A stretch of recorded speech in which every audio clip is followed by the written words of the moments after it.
Yes, happiest mind की अगर हम लोग बात करिए, कोई आज हम लोग कवर नहीं कर रहे, पहले भी हम लोग इसको देख चुके, 500 रुपये के नीचे था। देन उसके बाद बुल रन ने बहुत फ़ायदा दिया, जिसके चलते ये लगभग 1500 तक चला गया, एंड उसके बाद थोड़ा थोड़ा करके नीचे आया करके, तो ये चीज़ें तो चलती रहती है। तो अगर हम लोग बात करें हैप्पीएस्ट माइंड टेक्नोलॉजी, इस कंपनी में दोस्तों मतलब वो काबिलियत है। एंड अगर हम लोग यहाँ पे बात करें तो देखिए, जो कंपनी का अगर हम लोग सबसे पहले बात करें तो प्रोडक्ट वाइज जो ब्रेकअप हम लोग को देखने को मिल जाता है, ठीक है, कि कंपनी कहाँ पे काम यहाँ पे करती है। तो आप देख सकते हैं 47.5% डिजिटल इंफ्रास्ट्रक्चर क्लाउड में इनका हम लोग को काम देखने को मिल जाता है। उसी के साथ साथ अगर आप चेक करोगे सैस की बात करें तो 21.5% का काम देखने को मिल जाता है। एंड सिक्योरिटी सॉल्यूशंस प्रोवाइड की बात करें तो 13% का बिजनेस वहाँ पे हम लोग को देखने को मिल जाता है। देन अगर हम लोग यहाँ पे बात करें दोस्तों, तो जो प्रोडक्ट वाइज ब्रेकअप रहता है, ठीक है, मतलब जैसे कि अगर हम लोग बात करें प्रोडक्ट इंजीनियरिंग सर्विसेज प्रोवाइड करने की बात करें तो लगभग 50% चीज़ें वहाँ से हम लोग को होती हुई देखने को मिल जाती है। एंड डिजिटल सोल्यूशन की बात करें तो वहाँ पे 30% का परफॉर्मेंस देखने को मिल जाता है। अभी हम लोग आ जाते हैं दोस्तों नेक्स्ट इंपॉर्टेंट स्लाइड, जहाँ पे है location wise breakup. Location wise breakup मतलब जो कंपनी की अगर हम लोग बात करें तो बिजनेस कहाँ पे इनका ज़्यादातर करके, तो दोस्तों वो है यूएसए में, ठीक है, यूएसए। एंड उसी के साथ साथ यूरोप की बात करें तो 9.7, तो 68 एंड 9.7 अगर आप कैलकुलेट मतलब टोटल करके देखोगे तो आप अंदाज़ा लगा सकते हो कि कितना बड़ा मेजर पोर्शन वेस्टर्न कंट्री की ओर से आते हुए देखने को मिल रहा है। एंड आईटी सेक्टर में जितने भी कंपनीज है दोस्तों, उनका जो खास करके बिजनेस बनता है वो export in nature of services वाला ही होता है, ठीक है। तो इसी के चलते उनका मतलब विदेश से ही बिजनेस बनता है। इंडिया से अगर बात करें तो केवल 15.5% ही है। तो इसलिए वहाँ पे हम लोग को जो रिसेशन की बातें देखने को मिल जाती है, बहुत सारी दिक्कतें देखने को मिल जाती है, तो ऑटोमेटिकली आईटी कंपनियाँ, सभी आईटी कंपनी में हम लोग को प्रेशर देखने को मिल जाती है। जितने भी आईटी कंपनीज है वहाँ पे हम लोग को जो बिजनेस देखने को मिल जाता है वो अमेरिका यूरोप में ही देखने को यहाँ पे मिल जाता है। सो ये सबसे मेजर प्रॉब्लम है जो कि आप लोगों को पता है यहाँ पे होना चाहिए। एंड देन दोस्तों अगर हम लोग फाइनल चीज़ की बात करें वर्टिकल्स की, मतलब यहाँ पे एडटेक की अगर हम लोग बात करें, एडुटेक की बात करें तो 23% का परफॉर्मेंस देखने को मिल जाता है। हाईटेक में 17% है।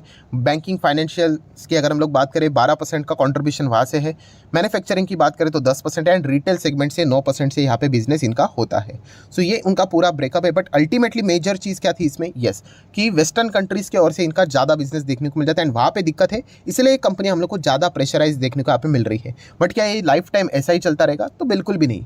कभी वो ऊपर रहेंगे, कभी हम ऊपर रहेंगे, कभी वो नीचे, कभी हम नीचे, तो ये चलता रहता है, ठीक है। एंड इसी को तो हम लोग बोलते हैं कि ये एक्सटर्नल इशू है। जितने भी आईटी कंपनीज है उनमें हम लोग को यही पैरामीटर देखने को यहाँ पे मिल रहा है। इसलिए मैक्सिमम आईटी स्टॉक्स हम लोग को टॉप लेवल से नीचे देखने को मिल जाते हैं। बैलेंस शीट की बात करें तो अच्छी बैलेंस शीट है। रिजर्व्स देखिए, एक ज़माने में माइनस में रिजर्व्स थे, जो कि अभी लगभग 800 करोड़ के आसपास पॉजिटिव रिजर्व्स देखने को मिल रहे हैं।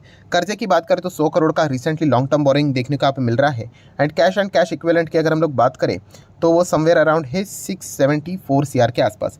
सो बैलेंस शीट स्ट्रॉन्ग ही नज़र आ जाती है। अगर हम लोग मिड साइज़ की कंपनी की बात करें तो 2011 में इसकी शुरुआत हुई है, ठीक है। आप सभी लोगों को पता है अशोक सूता जी की ये कंपनी है, बहुत ज़्यादा पॉपुलर नाम है, आप सभी लोगों को पता ही। इसके पहले भी हम लोगों ने इन चीज़ों को कवर किया था, क्योंकि विप्रो की बात करें, देन माइंट्री की बात करें, वहाँ पे उनका एक्सपीरियंस 15-20 साल का एक्सपीरियंस रहा है।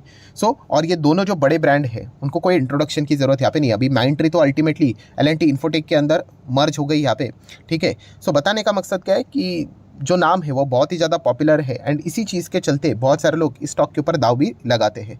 सो 13,500 करोड़ का मार्केट कैप देखने को मिल रहा है, तो छोटी साइज़ की कंपनी है। Return on equity capital employed फिलहाल तो डिसेंट ही देखने को यहाँ पे मिला है। अपने सेगमेंट में जहाँ पे ये काम करते तो आईटी सॉफ्टवेयर सेगमेंट बहुत बड़ा है, वहाँ पे मिड साइज़ के जो कंपनियां होती है वहाँ पे इनका परफॉर्मेंस देखने को मिल जाता है। मतलब टाटा एलेक्सी की अगर हम लोग बात करें, ये इस सेक्टर का हम लोग को लीडर देखने को मिल जाता है मिड साइज़ की बात करें। वरना अगर आईटी सेक्टर के बड़े तो आपको धुरंधर पता ही है, टीसीएस, इन्फोसिस, विप्रो, टेक महिंद्रा, एल&टी इन्फोटेक, माइंट्री, एचसीएल टेक, वो बड़े प्लेयर्स देखने को मिल जाते हैं। सो छोटे प्लेयर्स में देखा गया तो ये कंपनी हम लोग को देखने को भी मिल जाती है। कंपनी की अगर हम लोग पीएनएल की भी बात करें, ठीक है, तो पहले तो कंपनी घाटे में ही चल रही थी, शुरुआत तो ऐसे ही होती है बिजनेस की, फिर ब्रेक इवन की और हम लोग को देखने को मिल जाता है ये वाला सिनेरियो, फिर थोड़ा सा लॉस आया। एंड फिर बाद में जो कंपनी ने प्रॉफिट दिखाया उसके बाद कंपनी ने वापस कभी लॉस दिखा ही नहीं। 70, फिर 160, 180, 200 एंड 221 सीआर का अभी नेट प्रॉफिट है। तो अच्छा परफॉर्मेंस यहाँ पे चल रहा है। शेयर होल्डिंग पैटर्न की भी अगर हम लोग बात करें तो 50% प्लस प्रमोटर के पास देखने को मिल रहे हैं, ठीक है। देन उसी के साथ साथ अगर हम लोग बात करें तो आप देख सकते हैं 40% अशोक सूता जी के पास ही हम लोग को देखने को मिल जाता है। एंड बाकी के भी अगर आप देखोगे डायरेक्टली ना इनडायरेक्टली सूता जी ये शेयर्स को होल्ड करते हुए देखने को मिल जाते हैं। एफआईएस की बात करें तो 4.5% है। डीआईएस भी इतने ज़्यादा नहीं है, 5.5% के आसपास इंस्टीट्यूशनल इन्वेस्टर है, बाकी पब्लिक के पास ही हम लोग को ज़्यादा होल्डिंग देखने को मिल रही। तो रिस्क तो है इसमें कोई शक की गुंजाइश नहीं है यहाँ पे, बट देखा गया तो एक बहुत ही पॉपुलर नाम है जो कि इन्हीं की कंपनी हम लोग को देखने को मिल रही है। सो एपीएस माइंड टेक्नोलॉजी, इसमें हम लोग यहाँ पे कह सकते हैं वो काबिलियत है कि आने वाले समय में एक कंपनी बड़ी बन सकती है, बट इसके लिए टाइम भी लगेगा, ये भी पॉइंट आपको पता होना चाहिए। सेकंड कंपनी की बात करेंगे दोस्तों, उसका नाम है Prince pipe and fitting limited. Yes, Prince pipe की अगर हम लोग बात करें, ओवरऑल इसका परफॉर्मेंस बहुत शानदार रहा है, 350% की रिटर्न है। ऑब्वियसली बहुत ही ज़बरदस्त परफॉर्मेंस इस कंपनी यहाँ पे दिया था, आप चेक कर सकते हो, रॉकेट की तरह भागा। उसके बाद अभी कंसल्टेशन फेज में चल रहा है, चलता रहता है, इसमें कोई बड़ी बात नहीं। ऐसा नहीं होता है कि आप खरीदोगे और स्टॉक भागेगा करके, काबिलियत देखनी चाहिए। एंड उस कंपनी की अगर हम लोग बात करें तो अच्छा खासा काबिलियत ज़रूर नज़र आ जाता है। अगर हम लोग यहाँ पे मार्केट शेयर की अगर हम लोग बात करें, ठीक है, पाइपिंग एंड फिटिंग में 5.5% के आसपास है, बट जो अर्बन इंडिया की बात करें वहाँ पे 50% मार्केट शेयर वहाँ पे अगर किसी ने कैप्चर किया है, वो प्रिंस पाइप का ही हम लोग को देखने को मिल जाता है। अगर हम लोग अलग अलग प्रोडक्ट वाइज बात करें तो CPVC पाइप्स की अगर बात करें तो वहाँ पे 20% है, एंड UPVC पाइप्स की बात करें तो 70% का बिजनेस इनका हम लोग को होते हुए देखने को मिल जाता है। लोकेशन वाइज ब्रेकअप की बात करें तो ऑब्वियसली इनका जो बिजनेस होता है वो इंडिया में ही है, तो जो भी लोकेशन है सब कुछ इंडिया में ही रहेगा। मतलब ईस्ट इंडिया में 14%, साउथ में 24%, नॉर्थ में 37% एंड वेस्ट की बात करें तो 25%। तो वैसे तो देखा गया तो पूरे इंडिया में ही इनका बिजनेस फैला हुआ है, ठीक है। थोड़ा सा ईस्ट इंडिया की ओर अगर और ज़्यादा ध्यान देंगे तो भी यहाँ पे चल जाएगा। देन अगर हम लोग यहाँ पे बात करेंगे कंपनी के बैलेंस शीट से रिलेटेड, तो रिजर्व्स भी आप देख सकते हो 300 करोड़ थे, 700 हो गए, 900 हो गए, 1100 हो गए, अभी 1200 रिजर्व्स चल रहे हैं, मतलब बहुत अच्छा चल रहा है। लॉन्ग टर्म बोरिंग की बात करें तो 0 हो गया, एंड ऐसा नहीं है कि एक झटके में 0 हो गए, एक ज़माने में 100 करोड़ का कर्जा था, फिर 40 हुआ एंड देन 0 हुआ। एक छोटी कंपनी के लिए डेट फ्री हो जाना लॉन्ग टर्म के हिसाब से बहुत ही इंपॉर्टेंट चीज़ रहती है। शॉर्ट टर्म बोरिंग आते जाते रहते हैं, एक साल के भीतर कितना सारा कर्जा आप लेते जा सकते हो और वापस वो उसको ख़त्म भी कर सकते हो। कैश की बात करें तो कितना है, 124 CR के आसपास का कैश भी है। सो जिस साइज़ की ये कंपनी है प्रिंस पाइप की अगर हम लोग बात करें, ठीक है, सो कितना है, लगभग 7,500 करोड़ का मार्केट कैप है। मतलब आप चाहो तो इसको स्मॉल कैप कैटेगरी वाला ही स्टॉक बोल सकते हो, थोड़ा सा नीचे आ गया तो स्मॉल कैप ही है। सो रिस्क तो यहाँ पे रहेगी, स्मॉल कैप है मतलब ज़्यादा वॉलेटिलिटी देखने को मिल सकता है। प्लास्टिक प्रोडक्ट की बात करें, बड़ा सेगमेंट है, उसमें अगर आप पाइपिंग सेक्टर में अगर आप वहाँ पे जाते हो तो एस्ट्रल नंबर 1 पे, सुप्रीम इंडस्ट्री 2 पे है, फिनोलेक्स की बात करें 3 पे, एंड प्रिंस हम लोग को नंबर 4 पे देखने को यहाँ पे मिल जाता है। सो हम लोग ज़रूर कहेंगे नंबर 1 तो नंबर 2 बहुत ही मतलब हायर लेवल पे देखने को यहाँ पे मिल रहा है।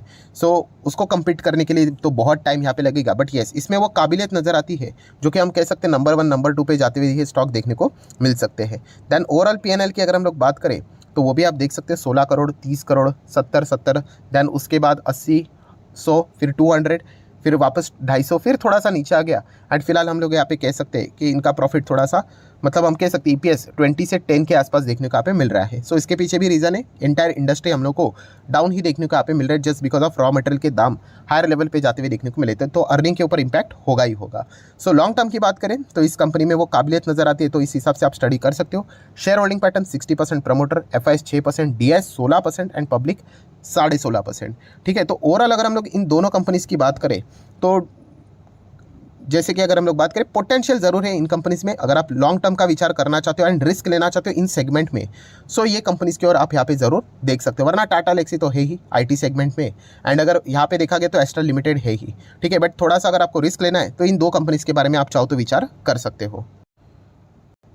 सो आशा करता हूँ दोस्तों वीडियो हेल्पफुल लगा होगा, तो चाहो तो लाइक एंड शेयर कर देना। एंड डीमैट अकाउंट अगर आपने अभी तक ओपन नहीं किया है तो लिंक नीचे डिस्क्रिप्शन में 25 वीडियो की लिस्ट आपको बिल्कुल फ्री ऑफ कॉस्ट मिल जाएगी। आपका नाम, कौन सा अकाउंट आपने लिंक के थ्रू ओपन किया, प्रॉपर्ली कमेंट्स में मेंशन कर देना, तो हफ्ते भर के अंदर सारे लेक्चर्स मेरे साइड से फ्री ऑफ कॉस्ट प्रोवाइड कर दी जाएंगे ताकि आप शेयर बाजार को आसान भाषा से सीख सको। So that's it, thank you very much. So we will be meeting our next video, तब तक